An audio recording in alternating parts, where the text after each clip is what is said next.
Hello everyone, welcome to missile classes.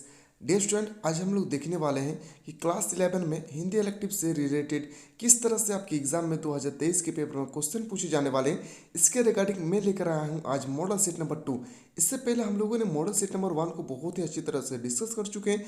कोई भी student अभी तक नहीं देखे तो डिस्क्रिप्शन पे लिंक दिया हुआ है। सबसे पहले आप मॉडल सेट नंबर 1 को देखिए, उसके बाद मॉडल सेट नंबर 2 देखेंगे। सो डियर स्टूडेंट, आज हम लोग जो देखेंगे मॉडल सेट नंबर 2, इसी तरह से आपको 5-5 मॉडल सेट प्रोवाइड किए जाएंगे जो हमारे एप्लीकेशन पे अवेलेबल है। अगर आप चाहते हैं कि सर हमें बेहतरीन तरीके से तैयारी करना है क्लास 11 के लिए, तो इस वीडियो के डिस्क्रिप्शन पे हमारे ऐप का लिंक दिया हुआ है। आप अच्छी तरह से प्ले स्टोर से डाउनलोड करके मात्र 149 रुपीज़ में क्लास 11 का वो क्वेश्चन आप परचेस कर सकते हैं जो 2023 के एग्जाम में पूछे जाने वाले हैं। तो सो डिस्टेंट किसी तरह से कोई भी दिक्कत ही होगी तो डिस्क्रिप्शन पे हमारे टेक्निकल टीम के व्हाट्सअप नंबर दिए हैं, आप उस व्हाट्सअप के माध्यम से बहुत जानकारी प्राप्त कर सकते हैं।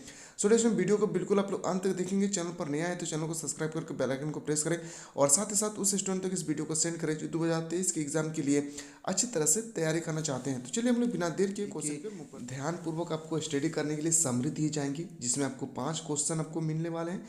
इस पैसेज को आप जैसे ही पढ़ेंगे किसे ऐसे रिलेटेड आपको 5 क्वेश्चन दिए जाएंगे। सो स्टूडेंट, इस पैसेज को आप अच्छी तरह से स्टडी करें और स्टडी करने के बाद जो 5 क्वेश्चन दिए गए हैं, इन पांचों क्वेश्चन का आप आंसर कमेंट सेक्शन में जरूर बताएं कि इसका आंसर क्या होगा। सो स्टूडेंट, मैं उम्मीद करता हूं कि इसी तरह से आपके एग्जाम में भी पैसेज पूछे जाएंगे और जो भी 5 मॉडल सेट आपसे पूछे जा रहे हैं हमारे प्लेटफॉर्म के द्वारा जो भी तैयार किए गए हैं, अगर इन 5 मॉडल सेट को आप कर लेते हैं तो मैं उम्मीद करता हूँ कि इससे बाहर आपसे पेपर में नहीं पूछे जाने वाले हैं। तो सर थे स्टूडेंट के 5 मॉडल सेट को आप अच्छी तरह से देखें। इससे पहले हम लोगों ने जियोग्राफी, हिस्ट्री, पॉलिटिकल, इंग्लिश, बहुत ही सारा टॉपिक का, बहुत सारा सब्जेक्ट का मॉडल सेट नंबर को देख चुके हैं। कोई भी स्टूडेंट ऐसा हो जो अभी तक नहीं देखे तो हमारे एप्लीकेशन पे अवेलेबल, जिस वीडियो के डिस्क्रिप्शन पे मिल जाएंगे आपको। सो स्टूडेंट, हम इसको स्टडी करने के बाद आपको पहला क्वेश्चन का मैं आंसर बता दूं। पहला जो क्वेश्चन है, मोस्ट इंपॉर्टेंट क्वेश्चन है कि प्रस्तुत गद्यांश का उचित शीर्षक दीजिए। तो उचित शीर्षक हो जाएगा विद्यार्थी का लक्ष्य। किसके बारे में कहा गया है? विद्यार्थी का लक्ष्य। इसका बिल्कुल सही उत्तर हो जाएगा। ऑप्शन क्वेश्चन नंबर 2 में कहा गया है कि भारत की उन्नति किस पर निर्भर करती है। जो भारत की उन्नति है वह विद्यार्थी पर निर्भर करती है, इस पैसेज में कहा गया है। अगला क्वेश्चन पे आते हैं, क्वेश्चन नंबर 3 में कि राष्ट्र के प्रति अपने कर्तव्य का निर्वाह एक विद्यार्थी कैसे कर सकता है। तो वो कर सकते हैं विद्योपार्जन करके। किससे? विद्योपार्जन करके। ऑप्शन नंबर ए आपका सही उत्तर हो जाएगा। अगला प्रश्न पे आते हैं, क्वेश्चन नंबर 4 पे आते हैं।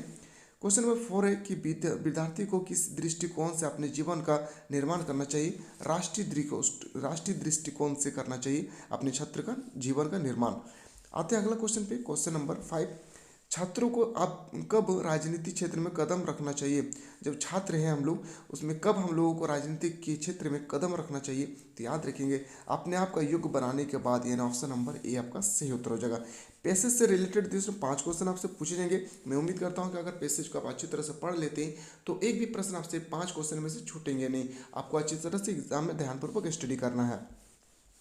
अब आते हैं हम लोग, ये जो क्वेश्चन है ये आपके गद्यांश पद से पूछे गए, यानी पद्यांश से पूछे गए, जिसमें सबको 2 स्टेटमेंट दिए गए हैं, 2 कविताएं दिए गए हैं। इस कविता को आपको पता होना चाहिए कि कविता कहाँ से लिए गए हैं। तो सबसे पहले जो क्वेश्चन पूछा गया यहाँ पे, जो मोस्ट इंपॉर्टेंट क्वेश्चन है, इस क्वेश्चन को आपको कॉपी पे नोट डाउन करना है।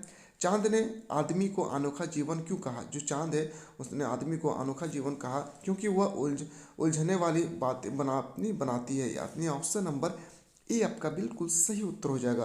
क्वेश्चन नंबर 7 है कि गगन का चांद कवि से कब बातें कर रहा है। तो कब बातें कर रही थी? तो रात में। कब बातें कर रही थी? रात। इसका बिल्कुल सही उत्तर हो जाएगा। अगला प्रश्न पे आते हैं कि प्रस्तुत पद्यांश का उचित शीर्षक दीजिए। जो प्रस्तुत पद्यांश है इसके बारे में आपको बताया गया है कि इसके बारे में इस पैसेज में कहा गया है। तो याद रखें कवि और चांद के बारे में। ऑप्शन नंबर ए आपका सही उत्तर हो जाएगा। आपसे पूछा गया कि जो गगन शब्द है इसका पर्यायवाची शब्द क्या होगा, यानी गगन शब्द का और दूसरे हम लोग किस नाम से जानते हैं। तो याद रखेंगे नभ, यानी ऑप्शन नंबर बी आपका सही उत्तर होगा। अगला प्रश्न पे आते हैं कि चांदनी रात में कवि क्या करते हैं। जो चांदनी रात जब थे तो उस समय कवि स्वप्न देखते थे। ऑप्शन नंबर ए आपका बिल्कुल सही उत्तर हो जाएगा।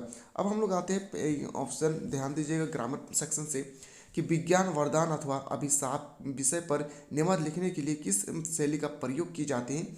तो याद रखिएगा विचारात्मक शैली का प्रयोग करते हैं। ऑप्शन नंबर बी आपका सही उत्तर हो जाएगा। अगला प्रश्न है कि निबंध लेखन के माध्यम से निबंध लेखन लेखक ने के किस गुण को पराखा जाता है?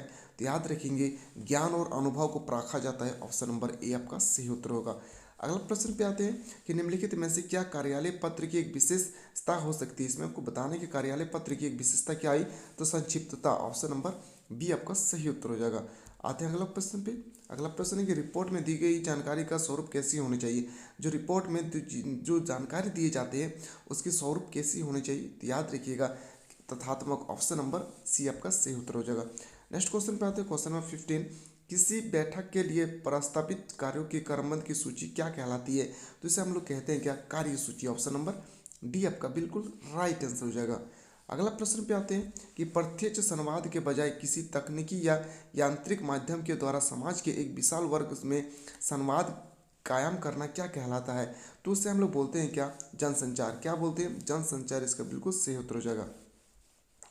अगला प्रश्न पे आते हैं, क्वेश्चन नंबर 17। समाचार सामग्री की अशुद्धियों को दूर करके पठनीय एवं प्रकाशन योग्य बनाना क्या कहलाता है? तो इसे हम लोग बोलते हैं क्या? याद रखिएगा संपादन। ऑप्शन नंबर बी आपका सही उत्तर हो जाएगा।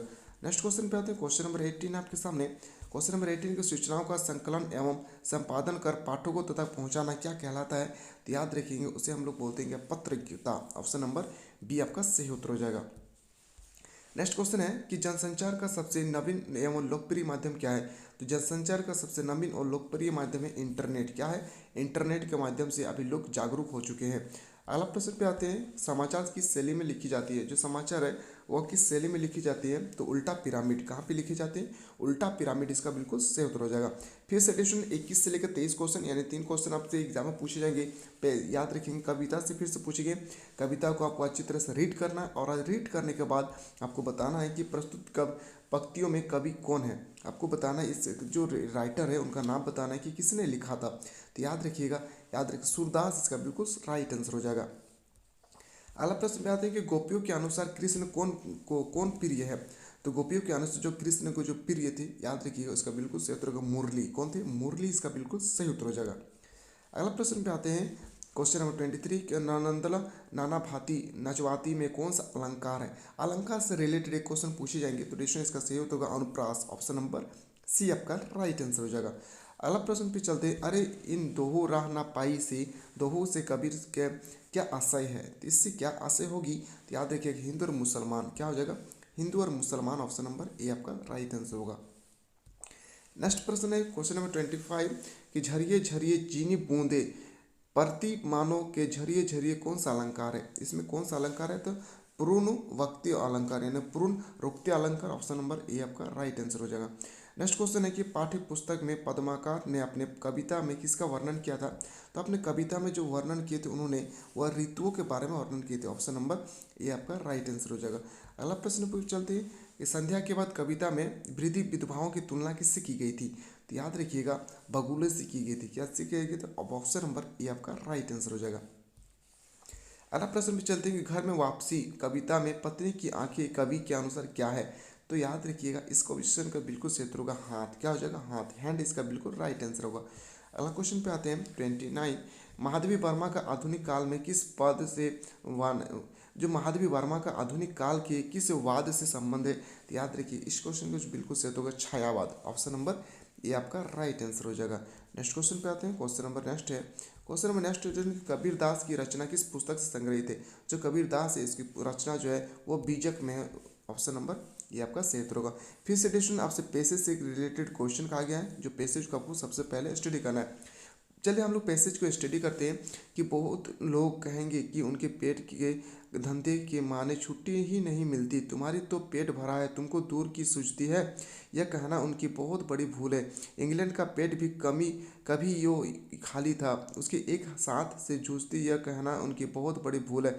इंग्लैंड का पेट भी कभी ये खाली था, उसने एक हाथ से अपने पेट भरा, दूसरे हाथ से उन्नति की राह के कांटों को साफ किया। वहाँ की भी किसान, खेल वाले, गढ़वाल, मजदूर, कोचवान आदि है। किसी भी देश में सभी पेट भरे हुए नहीं होते हैं, किंतु वे लोग खेत जोतते जोतते बोते हुए यह भी सोचते हैं कि कोई और कौन नई कल या मसाला बनाए जिससे खेतों में से आगे से दूना अन्न उपजे। चलिए इस स्टडी के करने के बाद हमें पता चलता है कि इससे रिलेटेड है। तो प्रस्तुत पंक्तियों के लेखक कौन है, आपको बताना है कि ये लेखन किसने लिखा था। तो याद रखिएगा Bharatendu Harishchandra, option number B आपका सही उत्तर हो जाएगा। अगला प्रश्न पूछा गया कि इंग्लैंड के लोग आगे क्यों बढ़ गए। इंग्लैंड के जो लोग हैं वो आगे बढ़ने का रीज़न क्या है, काम करते हुए आगे उन्नति के विषय में सोचते हैं, यानी ऑप्शन नंबर बी आपका राइट आंसर हो जाएगा। अगला प्रश्न पे पूछा गया कि प्रस्तुत पंक्ति किस पाठ से ली गई है। तो याद रखिएगा इस क्वेश्चन का जो बिल्कुल सही उत्तर होगा ऑप्शन नंबर डी, भारतवर्ष की उन्नति कैसी होती है, ना ऑप्शन नंबर डी आपका सही उत्तर हो जाएगा। नेक्स्ट क्वेश्चन पे है कि ईदगाह कहानी के मुख्य पात्र कौन है। तो ईदगाह कहानी के मुख्य पात्र थे हामिद, ऑप्शन नंबर बी आपका सही उत्तर होगा। दोपहर के भोजन किसकी रचना है, जो दोपहर के भोजन है उसके राइटर का नाम बताना है। तो अमरकांत इसका बिल्कुल सही उत्तर हो जाएगा। अगला प्रश्न पे चलते हैं, क्वेश्चन नंबर 36। ओम प्रकाश वाल्मीकि ने खानाबदोश कहानी में किस वर्ग की विडंबना को उजागर किया है। तो उन्होंने किसके उजागर किया था, श्रमिक वर्ग की, किसके, श्रमिक वर्ग, ऑप्शन नंबर ए आपका सही उत्तर हो जाएगा। नेक्स्ट क्वेश्चन पे चलते हैं 37। ज्योति फूले की पत्नी का क्या नाम था।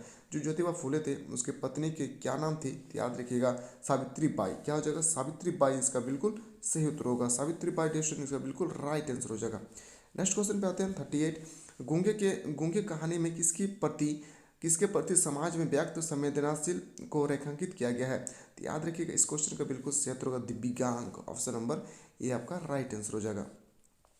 नेक्स्ट क्वेश्चन है क्वेश्चन नंबर 39 कि हरिशंकर परसाई प्रसिद्ध है, किसके लिए प्रसिद्ध है डिस्ट्रिक्ट हरिशंकर परसाई। तो याद रखिएगा हास्य व्यंग, ऑप्शन नंबर बी आपका राइट आंसर हो जाएगा। आते हैं अगला क्वेश्चन पे। नेक्स्ट क्वेश्चन है क्वेश्चन नंबर 40।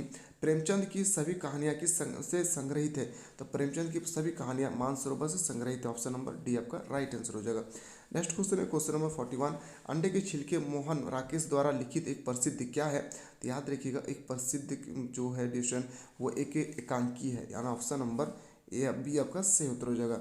नेक्स्ट क्वेश्चन है क्वेश्चन नंबर, अगला प्रश्न है आपके सामने क्वेश्चन नंबर 42। अंतराल भाग 1 में हुसैन की कहानी अपनी जुबानी पाठ में हुसैन के जीवन की किस अवस्था की चर्चा की गई है। तो याद रखिएगा युवा और बुढ़ापा, ऑप्शन नंबर बी आपका राइट आंसर हो जाएगा। अगला क्वेश्चन पे आते हैं क्वेश्चन नंबर 43।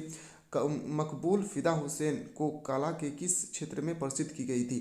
तो याद रखेंगे चित्रकारी, ऑप्शन नंबर ए आपका राइट आंसर होगा।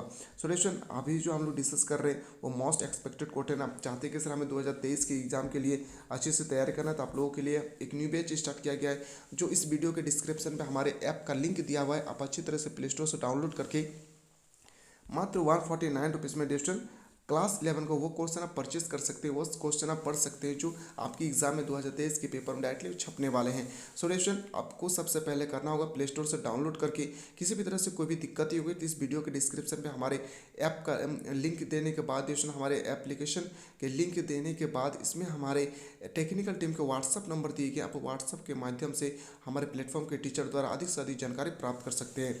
तो चलिए अगला क्वेश्चन पे चलते हैं जिसमें आवारा मसीहा। यहाँ पे जो कहा गया कि आवारा मसीहा उपन्यास किस साहित्यकार के जीवन पर आधारित है। याद रखिएगा option number A Sharad Chandra, option number B आपका सही उत्तर होगा।